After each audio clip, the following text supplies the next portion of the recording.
Leonardo da Vinci was born on April 15th, 1452, in the small village of Vinci, nestled in the rolling hills of Tuscany. His birth was far from ordinary, as he was the illegitimate son of a notary, Ser Piero, and a peasant woman named Caterina. At the time, this status could have doomed him to obscurity, but destiny had other plans. From an early age, Leonardo's mind was different. While other children played in the fields, he wandered, observing the world with endless fascination. He noticed the way water rippled when it struck a rock, how the wings of birds moved in perfect rhythm with the wind, how shadows stretched and danced with the changing light of day. But Leonardo was denied formal education because of his illegitimacy. No matter, his brilliance could not be contained. When he was around 14 years old, his father recognized his remarkable talent for drawing and sent him to Florence to apprentice under Andrea del Verrocchio, a master artist and sculptor. It was here, in the bustling streets of Renaissance Florence, that Leonardo's journey truly began.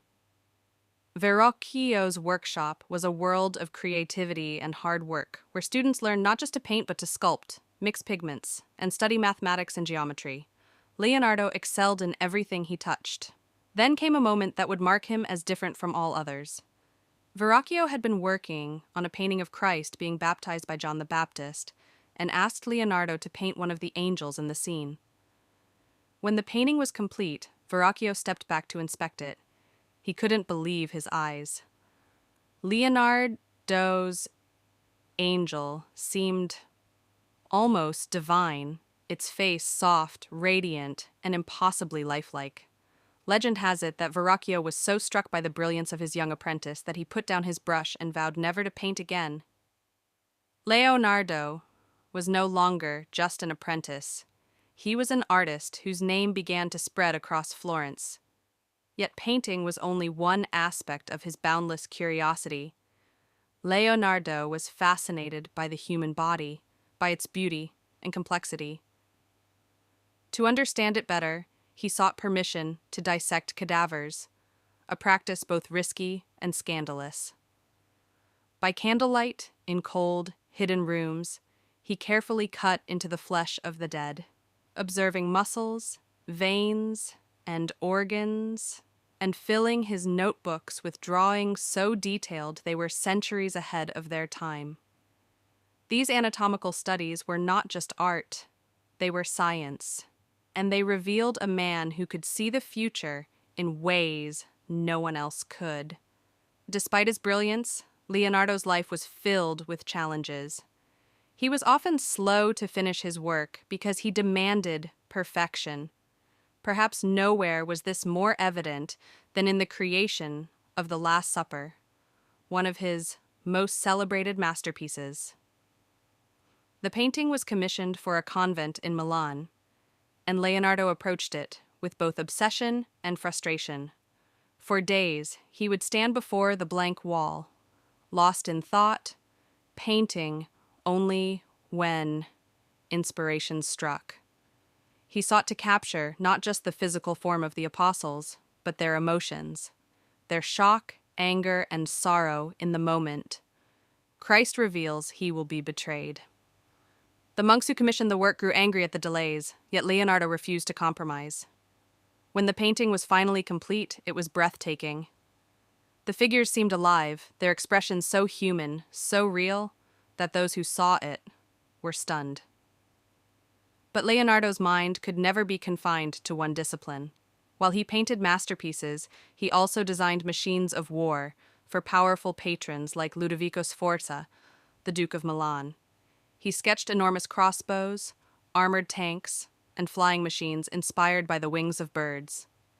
Most of these inventions were never built, but they revealed the workings of a mind constantly leaping ahead of its time. Not all of Leonardo's projects ended in triumph.